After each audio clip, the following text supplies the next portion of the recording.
పిచ్చి పిచ్చిగా అన్ని రకాలుగా ఆలోచించా. తెలీదు చూద్దాం షూట్లో అనుకున్నా. దానికి ముందు షాట్ వచ్చేసి ఒక మెట్ల దగ్గర నుంచి పరిగెడుతూ వచ్చి ఒక రన్నింగ్ బస్ని ఎక్కాలి.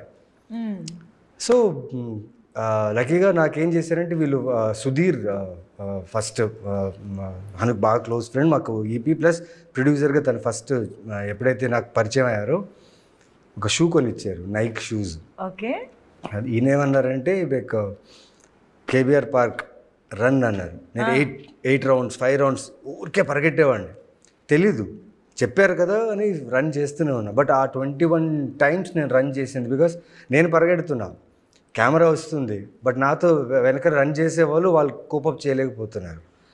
సో ఇంత కేయాస్లో టక్ అని చెప్పి బస్లో నెక్స్ట్ షాట్ అదని చెప్పారు. ఓ బట్ అదే ఆ ప్రాసెస్లో ఇంత జరిగింది కదా, ఆ ప్రాసెస్లో ఐ థింక్ 2 or 3 టేక్స్లో అయిపోయింది, టక్కని అయిపోయింది. రాగానే అడిగాను ఇలా ఎలా, చాలా బాగా చేస్తావు అన్నారు. నిజంగానే నేను చాలా బాగా చేస్తాను చెప్పేసి వెళ్ళిపోయారు. ఏంట్రా దీనికోసం ఇంత ఆలోచించాను, ఏమేమో చేశాను, ఇదేంటి ఇలా అయిపోయింది అనుకున్నా. బట్ నిజంగా అది నాకు అలా వస్తుందని కూడా నేను ఊహించలేదు. ఆ మూమెంట్లో అలా వచ్చింది. అండ్ ఆ షాట్ గురించి చాలామంది అప్రిషియేట్ చేశారు వర్క్ గురించి. అండ్ సార్ మామూలు కాదు, బికాస్ ఒక క్యారెక్టర్ని ఒక యాక్టర్కి ఎంత లోతుగా తీసుకెళ్లాలని తన దగ్గర ఇప్పటికీ ఇప్పుడు నేను ఎన్ని సినిమాలు చేసినా నా పర్ఫార్మెన్స్ గురించి, నా యాక్టింగ్ గురించి, క్యారెక్టర్ ఆర్క్ గురించి మాట్లాడుతున్నాను. It's because of him. ఎందుకంటే 1.5 సంవత్సరం నేను ఏదైతే హైదరాబాద్లో ఉన్నారో నాకు ఒక ఫ్లాట్ తీసి, పైగా నా పిచ్చి ఏంటంటే నేను అడిగే ప్రొడక్షన్లో నాకు మిదిన పోస్టర్స్ కావాలి రూమ్ మొత్తం అంటే ఓకే అని వెంటనే నెక్స్ట్ డే.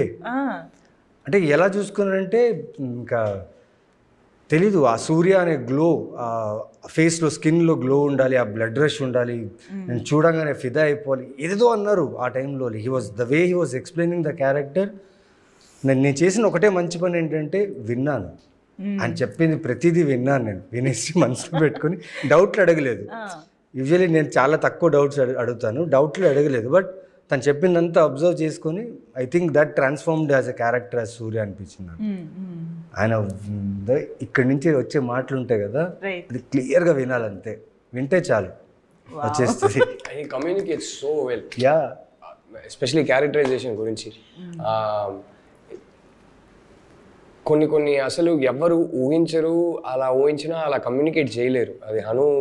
అది డైలాగ్సే కాదు, ఆయన మాతో కమ్యూనికేట్ చేసేది కూడా చాలా పొయిటిక్గా కమ్యూనికేట్ చేస్తారు. ఒక జోన్లోకి తీసుకెళ్తారు, అది ఎక్స్ప్లెయిన్ చేయలేను కానీ అది ఒక జోన్లోకి తీసుకెళ్ళి షార్ట్కి వెళ్తాం. So yeah, it's fantastic that way with actors. And dialogues నాకు ముందు ఇచ్చేవాళ్ళు కాదు.